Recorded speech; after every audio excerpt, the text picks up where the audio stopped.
Boa noite a todos!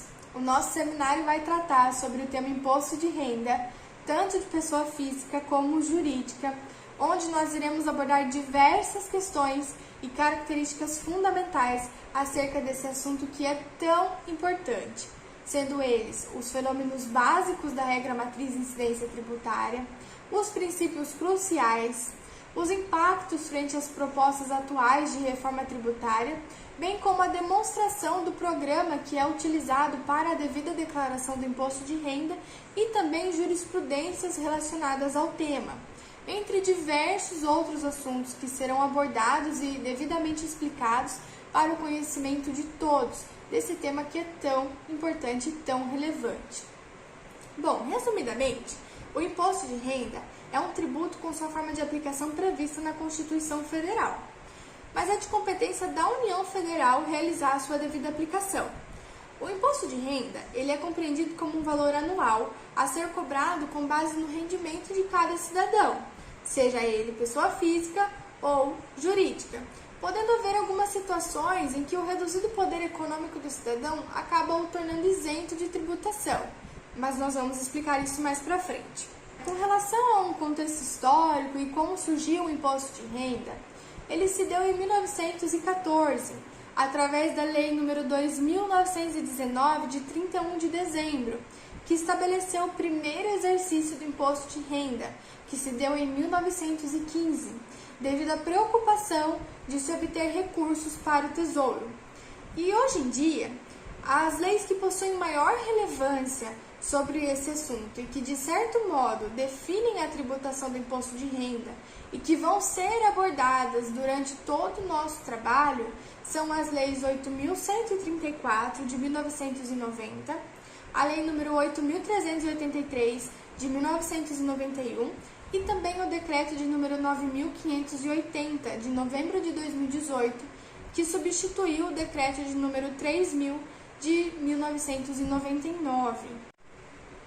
Antes de darmos início à nossa apresentação, é imprescindível entendermos logo de cara a diferença entre um do outro, entre o imposto de renda de pessoa física e o imposto de renda de pessoa jurídica. O imposto de renda de pessoa física decai sobre os trabalhadores que possuem um rendimento acima de R$ 28.559,70 ao ano. Em contrapartida, o imposto de renda de pessoa jurídica é apurado por toda empresa, salvo aquelas que são isentas, e, diferentemente do anterior, tem como base de cálculo a alíquota, que vai variar conforme a tributação. Mas não se preocupem, que a gente vai explicar tudo certinho que é o imposto de renda de pessoa física, jurídica, detalhadamente, para vocês entenderem e terem um conhecimento geral do que é o imposto de renda. Nós esperamos ser uma boa apresentação, que vocês gostem e que seja de aprendizado de todos. As principais regras e matrizes do imposto de renda são bem claras. Conforme já dito, o imposto de renda é de competência da União e está previsto na Constituição Federal, em seu artigo 153, inciso 3, e também no Código Tributário Nacional, em seus artigos 43 a 45. Em relação ao imposto de renda de pessoa física, podemos dizer que esse é um tributo federal que incide sobre a renda de cada cidadão, onde todos os anos o governo pleiteia que os indivíduos que receberam acima daquele valor estipulado declarem seus ganhos anuais para a Receita Federal. Depois de feita a declaração, ela passa por uma diligência de inspeção. O que é essa diligência de inspeção? Nada mais é do que uma averiguação, ou seja, uma comparação entre o que foi ganho e o que foi declarado. Por isso, é muito importante que cada centavo declarado pelo cidadão seja devidamente correspondente aos valores dos comprovantes de renda e pagamentos, porque essa inspeção vai averiguar se todos os dados estão em concordância com as cobranças e os pagamentos realizados. Quando nos referimos às custas, a diferença de valor a ser pago entre cada um dos contribuintes varia de acordo com a sua própria renda. O que isso quer dizer? Aquela pessoa que recebe mais, que possui um rendimento tributável maior, Consequentemente, o valor a ser pago pelo imposto de renda vai ser maior. Em contrapartida, aquela pessoa que não tem um rendimento tributável tão alto, mas se encaixa dentro da declaração do imposto de renda, ela vai pagar um valor menor de imposto de renda. Mas o ápice a ser pago por um cidadão é de 27,5%. Agora, conforme já compreendido, o imposto de renda é compulsório a todos os cidadãos que receberam no ano anterior vigente, nesse caso 2020, o valor de R$ 28.559,70. Esses rendimentos tributáveis, eles podem ser de diversas formas, ele não precisa ser somente salário. Quando falamos nesse valor, às vezes a primeira coisa que vem em mente é o quanto a pessoa recebe de salário, mas não. Temos que saber que dentro desse valor se encaixam diversas coisas, não só o salário da pessoa. Eu deixei aí para vocês no slide uma tabela para melhor entendimento de tudo que se encaixa, se a pessoa recebeu tudo aquilo dentro daquele ano, independente de como seja, ela vai ter que declarar o imposto de renda. Então, analisando a tabela, a gente pode perceber que são salários, férias, horas extras, benefícios do INSS, pensões, rendimentos recebidos acumuladamente, rendimento de aplicações financeiras, juros sobre capital próximo, dentre tantos outros que possam vir a existir e, como eu já disse, não necessariamente salário, mas sim um todo, tá? Após termos detalhado as principais regras que incidem sobre o imposto de renda de pessoa física, vamos detalhar também as principais regras que incidem sobre o imposto de renda da pessoa jurídica. Quem seriam as pessoas jurídicas? Todas aquelas empresas que possuam um CNPJ ativo, um cadastro nacional de pessoa jurídica e que possuam faturamento ou lucro. Estas empresas devem fazer a declaração do imposto de renda anual, salvo nos casos das empresas que são isentas ao pagamento do imposto de renda. Mas sobre a isenção, eu vou deixar para minha colega explicar um pouquinho mais para frente. Com relação à regra matriz da incidência tributária, ela nada mais do que permite estudar o tributo na sua integridade constitutiva. Com palavras mais simples, o que seria a regra matriz? É ela quem determina quem vai pagar, quem vai receber, o valor a ser calculado, o valor da obrigação tributária, como vai ser calculado. É a regra matriz quem define isso, porque ela é passível de compreensão dos elementos essenciais da incidência tributária, as conjunturas de espaço, o tempo em que o tributo ele é devido. Então, é ela quem vai definir se o contribuinte que pagou no passado tem que receber esse ano e vice-versa. É basicamente isso a regra matriz e ela se aplica tanto a pessoas físicas quanto a pessoas jurídicas. Agora, um ponto muito importante que nós precisamos ressaltar: o não cumprimento dessa obrigação fiscal, que é o pagamento do imposto de renda, aquelas pessoas que se encaixam dentro daquele ano no pagamento do imposto de renda e não o fizerem, elas poderão sofrer uma multa por esse descumprimento da obrigação fiscal, podendo, além da multa, gerar diversas dificuldades e aborrecimentos. Isso é tanto para a pessoa física como para a jurídica. Então, é fundamental a gente saber distinguir o imposto de renda da pessoa física e jurídica e saber que aquelas pessoas que se encaixam no pagamento dessa obrigação fiscal realmente a façam da maneira correta, para não sofrer com nenhum aborrecimento posterior e não sofra com nenhum outro tipo de consequência. Os conceitos de rendas e proventos de qualquer natureza estão previstos no Código Tributário Nacional, especificamente em seu artigo 43, inciso 1 e 2. Entende-se como renda todo aquele acréscimo patrimonial que advém em decorrência do trabalho do cidadão, seja ele formal ou autônomo, isso é indiferente, tá? Eu vou explicar. Ou também de um lucro, de algum investimento que ele tenha feito.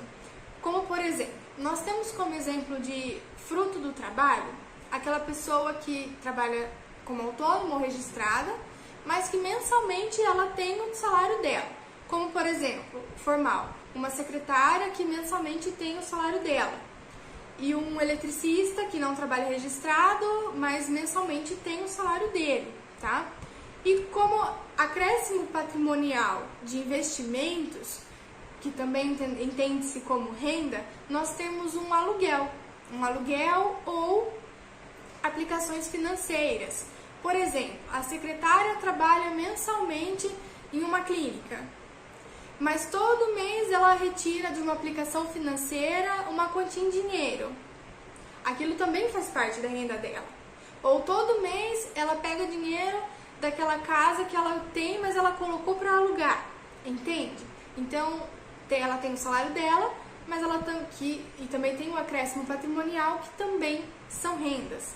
Ambos são considerados rendas. Com relação aos proventos de qualquer natureza, esse é bem diferente do que a gente estava falando antes. Considera-se como proventos de qualquer natureza tudo que veio como um lucro, um benefício a mais, algo inesperado, como por exemplo, o cidadão jogou no VidaCap ou jogou na loteria e ganhou um tesouro, ganhou um prêmio em dinheiro.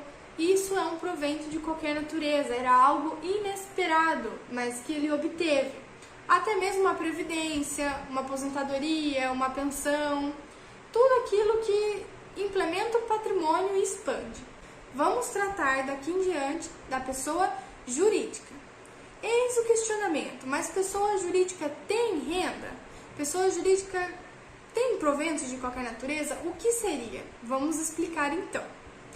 A renda, diferentemente da pessoa física, para a pessoa jurídica, a renda nada mais é do que o próprio faturamento da empresa.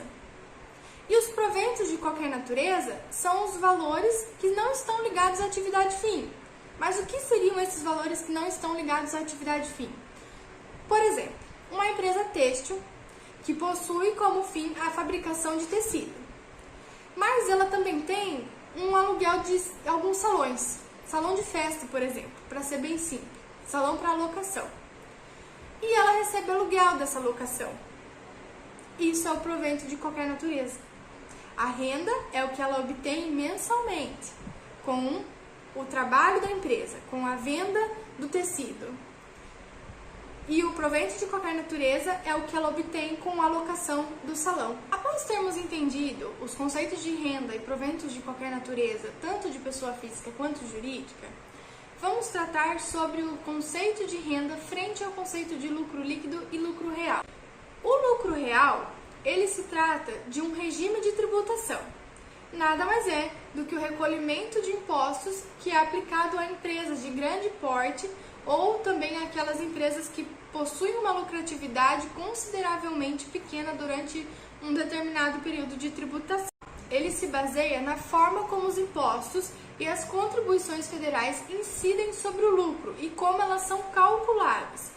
Por exemplo, se a empresa adquiriu um faturamento de 40 mil e os seus gastos, o que seriam os gastos? Os custos mais as despesas somados dão 27 mil, significa que a base de cálculo para o lucro real vai ser 13 mil. O lucro real ele pode ser dividido de duas formas: lucro real anual e lucro real trimestral. No lucro real anual, é requisitado a antecipação dos tributos mensais, conforme o faturamento obtido pela empresa em cada mês. Então, todo mês a empresa vai lá e faz a antecipação dos tributos, porque é mensal. Em contrapartida, no lucro trimestral, os tributos eles são apurados com base no resultado de cada trimestre. O lucro líquido, por sua vez, ele é entendido como a quantia limpa, o que fica para a empresa, o que é o próprio lucro. O imposto já vai ser tirado daí, é lucro mesmo. Por exemplo, se a empresa realiza todo mês um balanço e naquele mês ela obteve um rendimento de 50 mil, mas ela ainda precisa pagar várias coisas.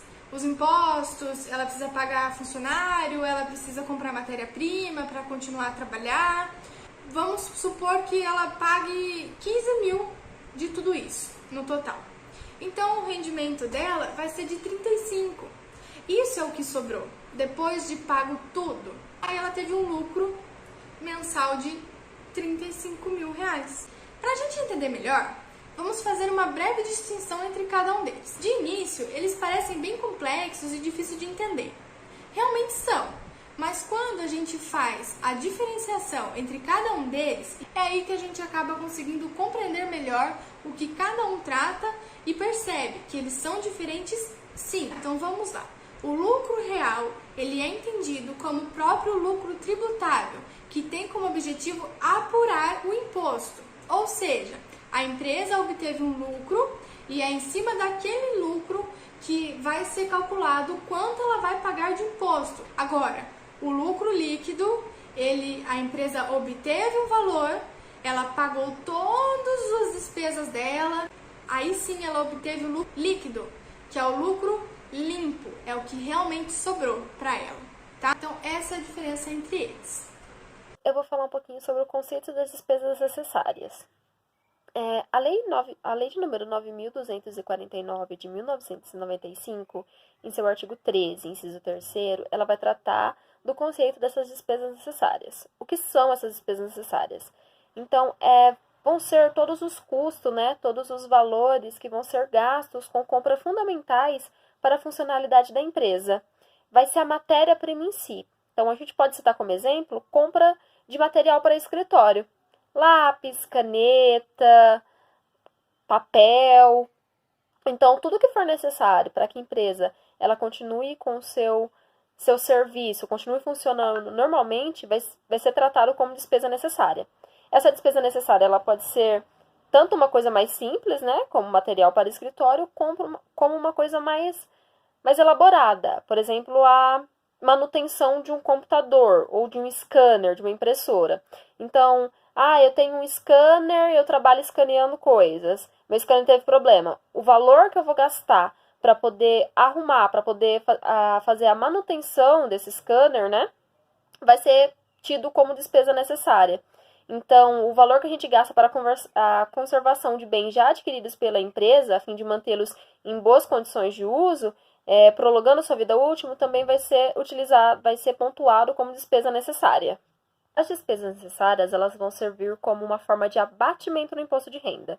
Então, esse custo, esse valor, é o que foi gasto para que haja funcionalidade da empresa, então vai ser uma forma de abatimento. Então, vai ser abatido no valor que o contribuinte ele vai pagar no imposto de renda, né? Na sua tributação. Esse gasto, ele precisa ser normal e precisa ser usual. E ele vai precisar estar relacionado com a atividade explorada na empresa, com a atividade laboral do local de trabalho. Agora eu vou falar um pouquinho sobre os princípios fundamentais existentes no imposto de renda. O imposto de renda ele vai ter como propósito a realização dos ideais da justiça fiscal. Segundo quais esses ideais, né, eles pontuam que todos os cidadãos eles devem contribuir para as despesas públicas na proporção em que recebem sua renda. Então, dentro do imposto de renda vão existir diversos princípios que vão nortear a tributação sobre a renda. Dentre eles, a gente tem o princípio da legalidade, da anterioridade, da irretroatividade, da capacidade contributiva, da isonomia tributária, da progressividade, da universalidade, da generalidade, entre vários outros princípios que vão fundamentar a instituição e a cobrança do imposto sobre a renda em todos os seus aspectos. Eu vou explicar mais profundamente sobre 3 desses princípios, que é o princípio da universalidade, da progressividade e da generalidade. Esses 3 princípios, eles estão descritos na Constituição Federal, em seu artigo 153, parágrafo 2º, inciso 1º. Quando a gente trata sobre o princípio da universalidade, esse princípio ele vai pontuar que o imposto de renda, tanto da pessoa física quanto da pessoa jurídica, ele deverá incidir sobre todas as rendas e proventos que foram ganhos no decorrer do período da apuração. Que período de apuração é esse? Normalmente do ano anterior, né, do ano vigente anterior. Então, tudo que o contribuinte, toda a renda, todo o ganho que esse contribuinte ele adquiriu no ano anterior vai ser objeto do imposto de renda. Quando a gente trata sobre o princípio da progressividade, esse princípio ele tem como característica o aumento das alíquotas.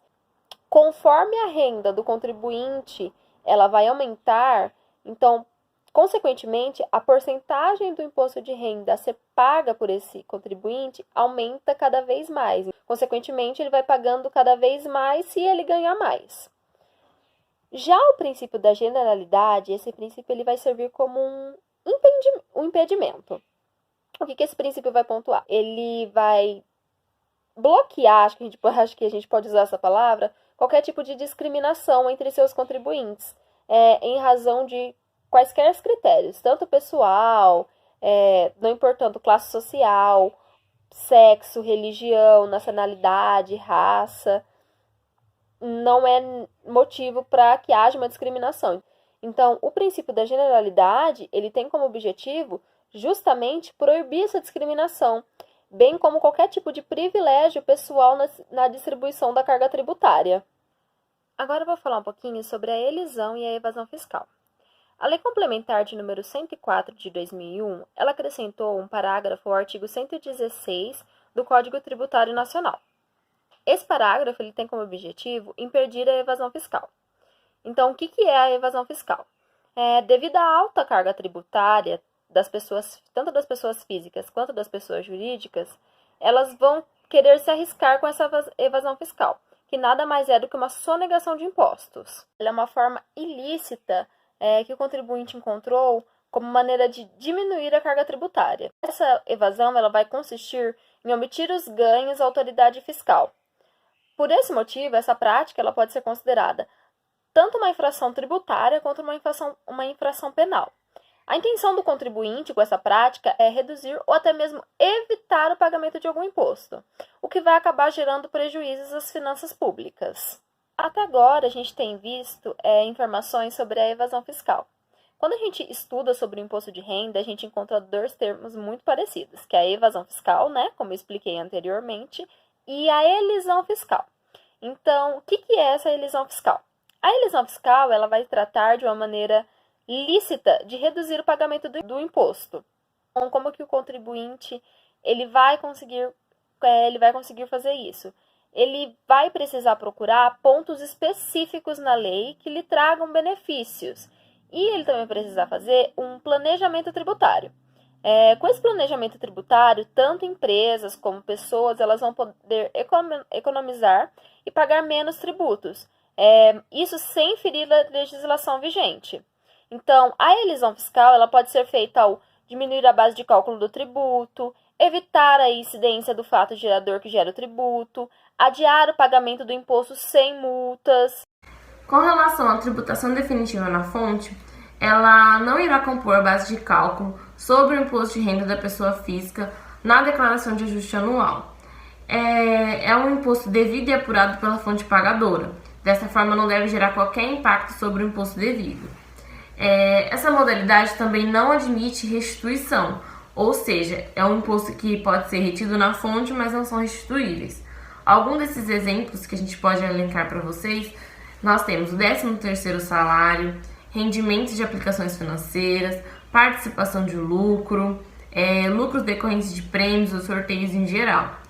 Essa obrigatoriedade da arrecadação, ela decorre de pagamentos de trabalho assalariado ou não assalariado, serviços entre pessoas jurídicas, rendimentos originados de aluguel e assim por diante. Já em relação às alíquotas do imposto de renda, basicamente assim, as alíquotas elas vão sofrer adequações proporcionais de acordo com o aumento da riqueza do tributado, ou seja, é uma adequação do imposto à capacidade econômica do contribuinte.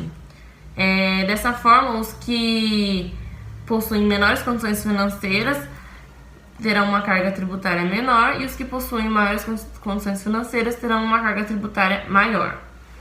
E as alíquotas, elas se baseiam no princípio da proporcionalidade, que é onde ele determina que os tributos devem ocorrer de maneira gradual, segundo os critérios estabelecidos em lei. E ele também decorre dos princípios da igualdade e da capacidade tributária. Esses princípios, eles são importantes para não ter abuso do Estado contra os cidadãos. O percentual utilizado para calcular o imposto de renda, ele vai de acordo com a faixa de rendimento. Então, no caso, vou mencionar aqui para vocês em relação à primeira tabela, que é a de base de cálculo do IRPF, que é do Imposto de Renda de Pessoa Física. Então, de 0 a R$ 1.903,98 é isento. De R$ 1.903,99 até R$ 2.826,65 é de 7,5% a alíquota. De R$ 2.826,66 até R$ 3.751,5 a alíquota é de 15%. De 3.751 até 4.664,68 é de 22,5%. A partir de 4.644 é de 27,5% a alíquota. Esses são as alíquotas de pessoa física. Agora, em relação à pessoa jurídica, é um pouco mais complexo. Por quê? Elas vão variar de acordo com o regime tributário exercido pela empresa, podendo ser o lucro real, lucro presumido, lucro arbitrado e o simples nacional. Em relação ao lucro real, eles são calculados de acordo com a lucratividade da empresa. Podem ser de duas maneiras, tanto quanto anual quanto trimestral.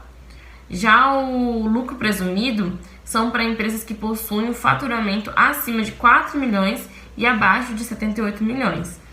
E o lucro arbitrado, ele é utilizado para empresas que você não é possível determinar o desempenho financeiro dela ou que tenham averiguado alguma fraude fiscal. Agora, em relação ao Simples Nacional, ele é aplicável a microempresas e empresas de pequeno porte que obtêm uma receita bruta anual de 4,8 milhões, sejam federais, estaduais ou municipais. As alíquotas dele já variam conforme o segmento e a receita bruta dos últimos 12 meses. Eu vou mencionar para vocês aqui, conforme as nossas tabelas que nós apresentamos, quais são as alíquotas e o valor a deduzir conforme a receita bruta dos últimos 12 meses. Por exemplo, então, no comércio, a receita bruta em 12 meses de até 180 mil, a alíquota é de 4%. De 180.001 a 360 mil é de 7,30%. De 360.001 a 720 mil é de 9,5% a alíquota. De 721 a 1.800.000 é de 10,70% a porcentagem. E de 1.801 a 3.600.000 é de 14,30%. De 3.601 até 4.800.000 é de 19%. Já em relação ao segmento de indústria, varia um pouco diferente as alíquotas. A diferença é um pouco, só que elas existem. Por exemplo, no segmento de indústria, de 180 mil vai ter uma alíquota de 4,5%. De 180 mil a 360 mil vai ser de 7,80%. De 360.001 a 720 mil vai ser de 10%. De 720.001 a 1.800.000 vai ser de 11,20%. De 1.801 até 3.600.000 vai ser de 14,70%. De 3.601 a 4.800.000 vai ser de 30% essa alíquota. Já alguns serviços, como por exemplo, manutenção, reparos de usinagem, escritórios contábeis, escolas, empresas médicas, ela vai se encaixar na tabela 3 de serviços. Então, vai variar de uma receita bruta em 12 meses de 180 mil, vai ser uma alíquota de 6%. De 180.001 a 360 mil, vai ser de 11,20%. De 360.001 a 720 mil, vai ser 13,5%, né? 13,5% a porcentagem. De 120.001 a 1.800.000 vai ser de 16%. E de 1.801 a 3.600.000 vai ser de 21%. E de 3.601 a 4.800.000 vai ser de 33%. Já a tabela 4 de serviços como, por exemplo, limpeza, vigilância, obras, construções de imóveis e serviços advocatícios, vai ser a receita bruta de 12 meses de até 180 mil, vai ser uma alíquota de 4,5%. De 180 mil e 1 centavo a 360 mil vai ser de 9%. De 360 mil e 1 centavo a 720 mil vai ser de 10,20%. De 720 mil e 1 centavo a 1 milhão e 800 vai ser de 14%. E de 1 milhão e 800 de 1 centavo a 3 milhões e 600 será de 22%. E de 3 milhões e 600 e 1 centavo a 4 milhões e 800 será de 33% também. Ele é usado agora, esse caso, ele é usado para um determinado grupo de empresas prestadoras de serviços optantes pelo Simples Nacional, que no caso é a tabela 5 de serviços. Então, na receita bruta de 12 meses de 180 mil, vai ser uma alíquota de 15,5%. De 180 mil e 1 centavo a 360 mil vai ser de 18%. De 360 mil e 1 centavo a 720 mil vai ser de 19,5%. De 720 mil e 1 centavo a 1 milhão e 800 vai ser de 20,5% a porcentagem. De 1 milhão e 801 a 3 milhões e 600 vai ser de 23%. E de 3 milhões e 601 a 4 milhões e 800 vai ser de 30,5% a porcentagem.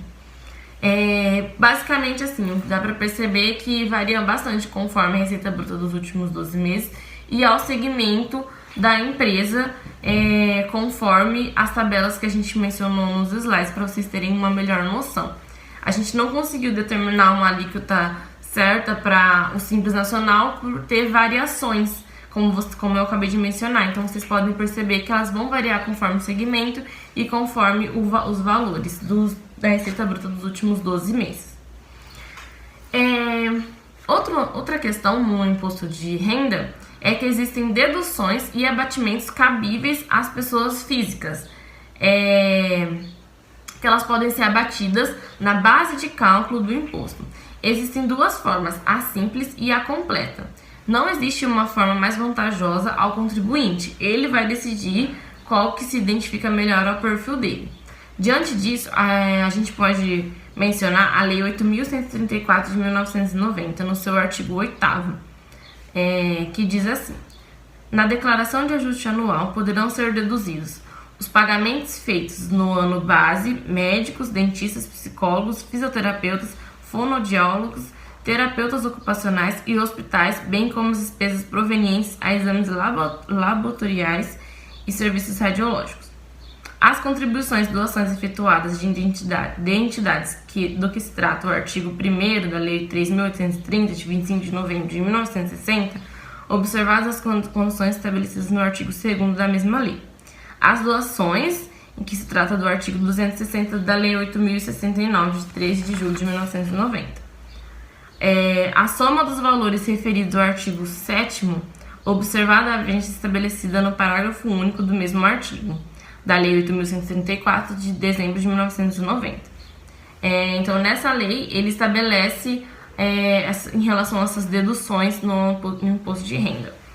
Bom, em relação às duas formas que existem, que é a simples e a completa, a simples ela é mais indicada para pessoas físicas que não tenham dependentes ou gastos com educação, que aí será um desconto fixo de 20%, sobre a base de cálculo, um valor limitado de R$ 16.754,34. Já as deduções que é a completa, né, as deduções completas, o valor considerado é de R$ 2.275,08 por dependente, né, por dependente. Ou seja, a declaração completa ela é mais vantajosa para aqueles contribuintes que possuem gastos com educação, saúde de si próprio ou de seus dependentes, que assim ele pode detalhar os gastos extras que ele teve e conseguir abater isso no imposto de renda. Porém, o valor limite é de R$ 3.561,50 por pessoa. Ou seja, todas as despesas gastas com médicos, dentistas e mensalidades relacionadas à escola deverão ser comprovadas pela pessoa, e a Receita Federal não limita valores gastos com despesas médicas, tá? Existem outras modalidades que podem ser abatidos na base de cálculo, como, por exemplo, a previdência privada, pensão alimentícia, profissionais autônomos, honorários advocatícios e despesas de quem recebe aluguéis ou doações. Para aqueles que possuem o benefício da previdência privada, eles podem reduzir o seu imposto em até 12% do total dos rendimentos feitos a decorrer do ano calendário. A pensão alimentícia, que foi determinada pela Justiça, também pode ser usada como abatimento no imposto de renda. Não há uma quantia limitada, só não pode deduzir-se caso essa pensão alimentícia não tenha sido imposta por um juiz, tá? Em relação aos trabalhadores autônomos, eles também podem usar deduções do imposto de renda. Por exemplo, aqueles que são registrados no livro caixa, que em razão da sua atividade pode ser deduzidos os gastos essenciais, como na execução do trabalho dele, como por exemplo água, conta de aluguel, entre outros. Ou também os tributos que ele já paga, que são fundamentais da funcionalidade da atividade, como por exemplo o IPTU, o ISS, o INSS do profissional autônomo, que contribua com um carnê avulso. Então ele pode usar essas modalidades. Também existe a forma de dedução de abatimento do imposto de renda, caso o contribuinte tenha gastado com despesas a um advogado e ele tenha recebido um rendimento tributável de alguma ação da qual ele ingressou. Então ele pode abater esse valor gasto com os honorários advocatícios no imposto de renda.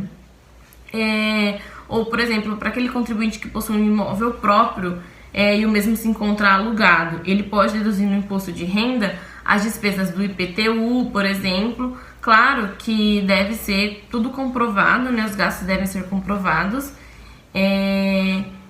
E o rendimento não deve ser superior a R$ 1.903,99 mensais, porque ele será enquadrado na faixa correspondente também à tabela progressiva no imposto de renda de definição da alíquota, tá? Por fim, a gente pode mencionar as doações.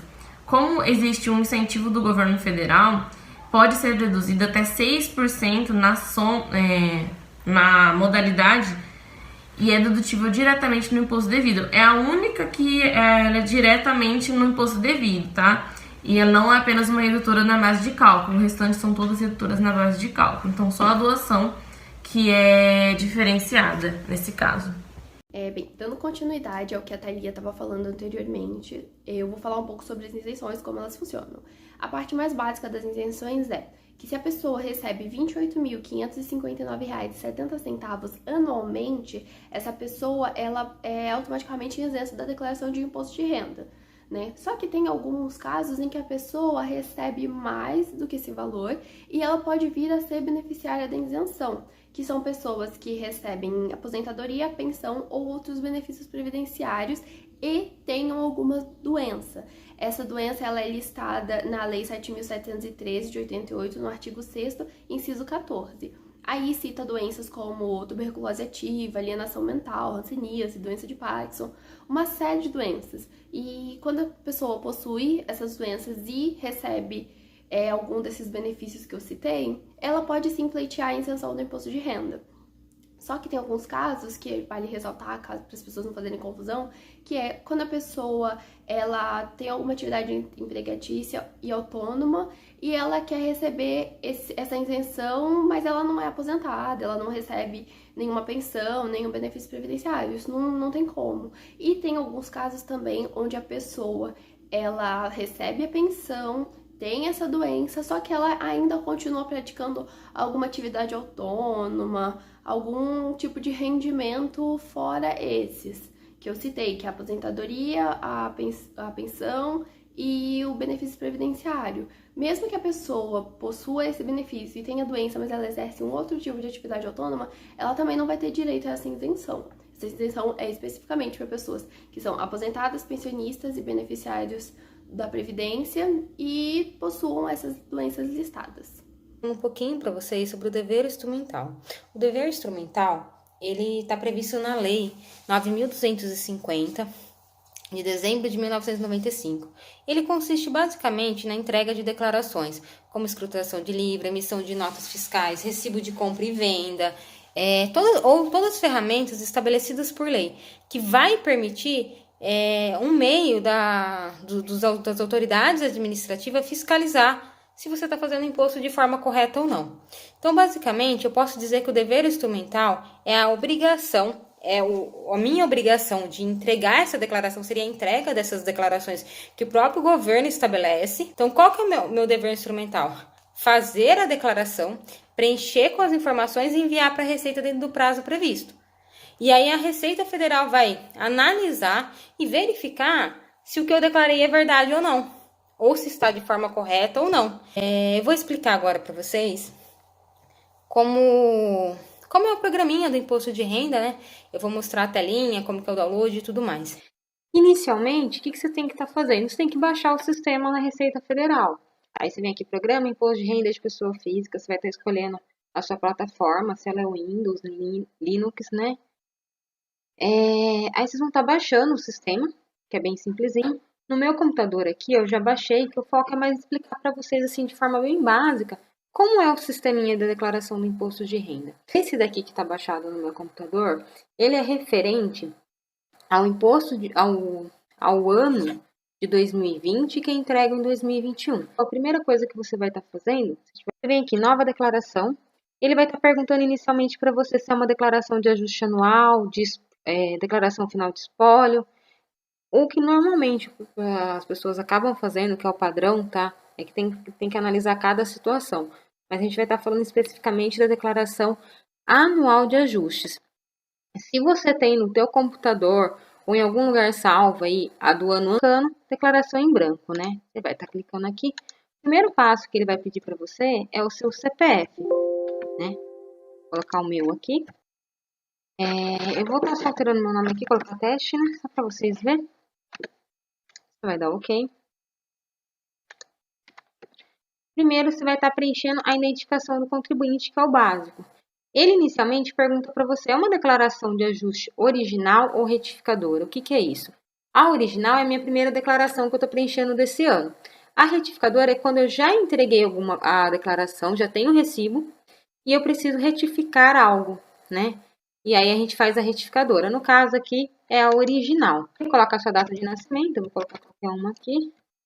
Título de eleitor, pergunta se você tem companheiro, caso que não. E ele sempre vai perguntar o endereço, tá?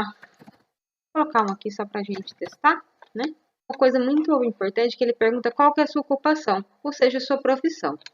O que você faz, aonde você trabalha.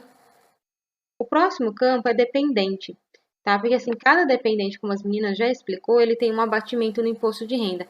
Então, suponhamos que eu tenho um filho aqui menor, ou alguém que depende de mim na minha residência, eu vou colocar aqui que tipo de dependente é, se é filho, filha, se é companheiro, cônjuge, o CPF, data de nascimento e o nome. E aí ele vai já dar o valor das deduções. No caso aqui eu não vou estar preenchendo. Aí tem os alimentados. Os alimentados são naqueles casos que você tem com despesas alimentícias. Então, por exemplo, eu sou um pai divorciado que paga pensão alimentícia para o meu filho. Então, ele não vai entrar como dependente, sim, aqui como alimentados, tá? Se recebe também. Aí, depois aqui, que é o mais importante, você tá vendo que aqui a opção pela tributação, nesse caso aqui, tá zerado. Vou colocar aqui um CNPJ qualquer. Aqui, você vai colocar seu rendimento. Essa informaçãozinha aqui da fonte pagadora, normalmente, toda empresa que você trabalha registrado, ou de repente, se você tem uma casa de aluguel ou imobiliária, eles sempre vão. Só que aí não seria nesse campo aqui se for imobiliária, tá? Tô retificando. Mas aqui, eu trabalho numa empresa registrada. Todo começo do ano, essa empresa vai me fornecer um documento chamado Informe de Rendimento. E vai ter todas essas informações, que nem tá aqui. Rendimento tributário recebido de pessoa jurídica. Aqui, normalmente, é o total do valor do seu salário anual. Vamos colocar aqui 50 mil, só para vocês terem mais ou menos noção. E lá também vai constar o valor que é descontado a título de previdência social, que é o INSS. Vamos colocar aqui 5 mil. Se durante esse ano teve algum imposto de renda retido na fonte, vai estar nisso daí também.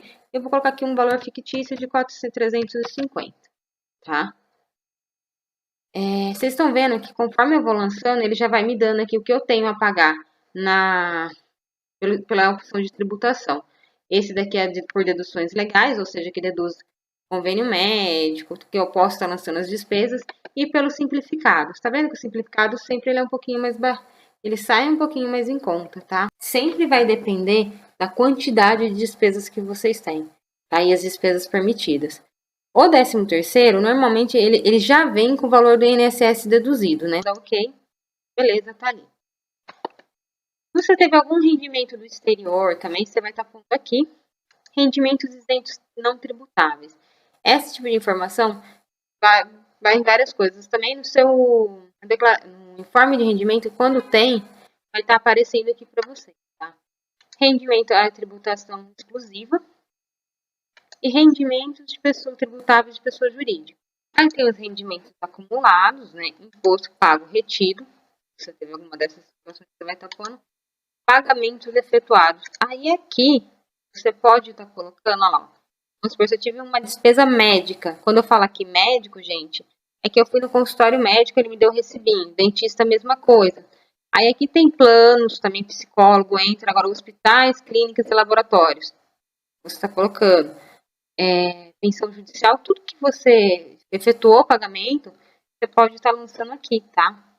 Doações efetuadas. Você fez alguma doação para alguém, para alguma pessoa física, pessoa jurídica. Pode ser pessoa jurídica quanto pessoa física.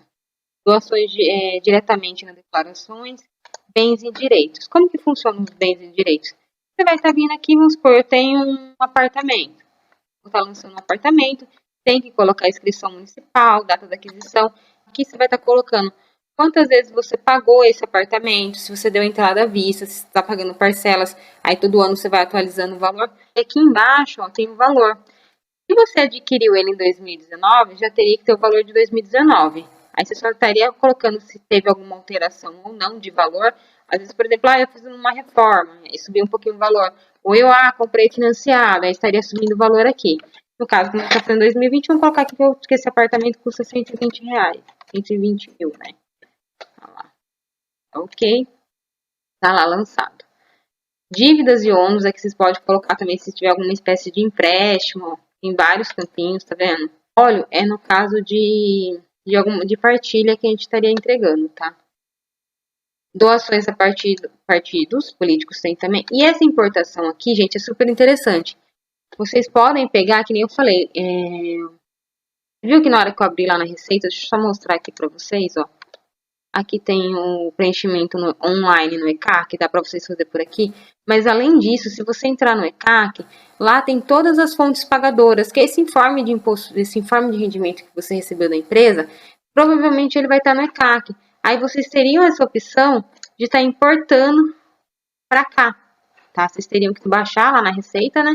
E efetuar as importações daqui, por aqui. Ou se também, de repente, tem algum arquivo, dá pra estar fazendo isso, tá? Aí, ao final, ele vai vir aqui pra vocês e vai dar pra você verificar as pendências, né? É que aqui, como a gente fez bem didático, só para um teste, tá dando várias pendencinhas. Mas quando tiver vermelho, você não vai conseguir entregar enquanto você não regularizar essas pendências. Aqui tá falando que houve mudança, eu não respondi se houve mudança de endereço. Aí, se você clicar aqui, ó, ele já te joga onde está o erro. E fica bem mais fácil de você estar arrumando. Feito isso, quando você termina o imposto de renda, que aqui eu não vou conseguir fazer porque senão eu estaria entregando, ele vai estar aparecendo, ele vai pedir para você escolher qual que você quer fazer. Impostos a pagar por deduções legais. Se eu tivesse aqui, por exemplo, vou colocar aqui para vocês, só para vocês verem, ó, pagamentos. Vamos supor que eu tenho aqui planos de saúde. Vou colocar o CNPJ fictício aqui. Vamos colocar que eu paguei 8 mil de imposto de convênio médico, só para vocês verem. Viu que o de deduções legais, que estava bem mais alto, abaixou? Por quê? Porque eu lancei o meu convênio médico. Vocês também podem colocar, não só convênio médico, mas, por exemplo, estudos. Olha lá, ó, vai diminuindo o valor, tá vendo? No caso, se eu tivesse essas despesas, compensaria eu fazer pelas deduções legais. Se eu não tenho essas despesas, ó, vou excluir elas aqui só para vocês verem, tá? compensaria fazer pelo simplificado. Aqui, ó, tem as despesas, vai para 2.142, pelo simplificado ficaria 1.392. E aí, quando você vai entregar a declaração, você coloca em transmitir. Se você colocar para o certificado digital, vocês vão ter que ter o eCPF, tá? Mas não há necessidade, você pode colocar em entregar. Na hora que você coloca em entregar, depois de ter analisado, se você tem imposto a efetuar o pagamento, ele vai dar aqui umas opções para vocês de parcelamento. Eu não vou conseguir fazer aqui porque eu teria que realmente, efetivamente, estar entregando. Deixa eu só ver se ele vai deixar aqui, ó. Até deixou. E aí eu consigo parcelar, tá vendo? Aqui eu posso parcelar até em 8 vezes. E eu posso colocar o banco. Se eu tivesse para restituir também, daria na mesma situação. Isso daqui é a principal obrigação de pessoa física, dever instrumental de pessoa física. Em contrapartida, na pessoa jurídica, a gente também tem outros deveres instrumentais. É que a gente preferiu aqui dar enfoque mais na pessoa física, mas na pessoa jurídica a gente tem isso, DCTF, DCTF Web, temos DIRF. Então, assim, depende muito do sistema de tributação da empresa. Que aí, para cada empresa, é uma espécie de declaração diferente. Para cada tributação, tem uma espécie de declaração diferente. Mas as mais conhecidas são a DIRF e as DCTF Web. Tá bom? Vou começar falando sobre os impactos frente às propostas da reforma tributária. Recentemente foi enviado para o Congresso um projeto de lei, que é o projeto de lei 2.387 deste ano, que ele faz parte da reforma tributária, só que ele prevê alguns ajustes na tabela de impostos, tanto da pessoa física quanto da pessoa jurídica. Aí está sendo tramitada na Câmara dos Deputados, no Congresso Nacional, e caso seja aprovada, ela começa a valer dia 1º de janeiro de 2022. Para as pessoas físicas, eles têm uma atualização da tabela progressiva, vai ter restrições a opções de desconto simplificados para as pessoas que recebem mais de R$40 mil por ano. Então, esse desconto simplificado ele vai ter uma restrição mais forte e também tem uma atualização no custo de aquisições de imóveis registrados pelo contribuinte. Essa tributação de acréscimo patrimonial é uma alíquota de 4% para as pessoas que registrarem um imóvel. E essa reforma ela também estabelece algumas regras de antidiferimento. Vai ter também um ajuste de 31,3% e uma faixa de isenção que era antes de R$ 1.903,98 por mês, agora vai ficar em R$ 2.500 por mês. Né? Essa é a taxa de isenção, tá na tabela que a gente disponibilizou no slide. Tem a faixa, a receita bruta em 12 meses e a alíquota. Na primeira faixa, por exemplo, as pessoas que recebem até R$ 2.500 por mês, como eu citei anteriormente, estão isentas. Aí tem a segunda faixa, a terceira faixa, até a quinta faixa, que são para as pessoas que recebem acima de R$ 5.301, que tem uma alíquota de 27,5%.